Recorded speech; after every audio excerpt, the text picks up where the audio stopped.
मैंने यहोवा को निरंतर अपने सम्मुख रखा है, इसलिए कि वह मेरे दाहिने हाथ रहता है, मैं कभी ना डगमगाऊंगा। सोमवार 4 नवंबर 2024।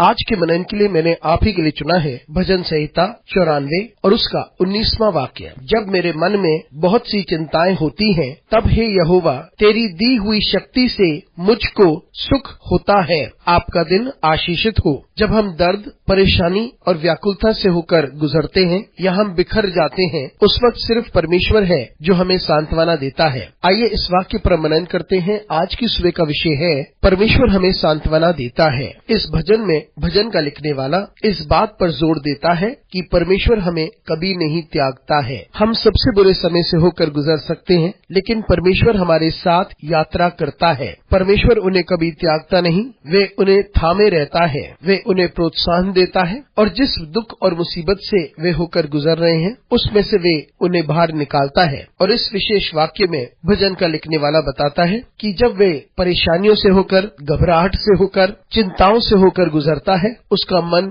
कमजोर हो जाता है और वे अति व्याकुल हो जाता है, तब भजन का लिखने वाला कहता है कि परमेश्वर उसे सांत्वना देता है और इस सांत्वना के द्वारा उसका मन हर्षित हो जाता है। मित्रों, ये कितना सत्य है कि हम परेशान हो जाते हैं और विभिन्न प्रकार की परेशानियों से होकर गुजरते हैं। हमारा मन शांत नहीं होता और हम बिखर जाते हैं। ऐसे समय पर जो सांत्वना परमेश्वर की ओर से आता है, वो हमारे मन को हर्षित कर देता है। परिस्थितियां जो भी हो, यदि हम परमेश्वर की ओर से बल पाते हैं और परमेश्वर हमें सांत्वना देता है, तब हम इतना अच्छा महसूस करते हैं कि हम तरोताजगी से भर जाते हैं, हमें नया बल मिलता है और नई स्फूर्ति मिलती है। जब परमेश्वर हमें सांत्वना देता है तो हमारी जिंदगी में अत्यधिक परिवर्तन आ जाता है और जिस परिस्थिति से हम होकर गुजरते हैं वो क्षण भर में समाप्त हो जाता है, क्योंकि परमेश्वर स्वयं हमें सांत्वना देता है। अनुग्रहकारी परमेश्वर स्वर्गीय पिता, तुझे धन्यवाद देते हैं क्योंकि तू हमें सांत्वना देता है, तू हमें बल देता है और हमें तरोताजगी से भर देता है। हमारी सहायता कर परमेश्वर, यीशु मसीह के नाम से मांगते हैं, आमीन।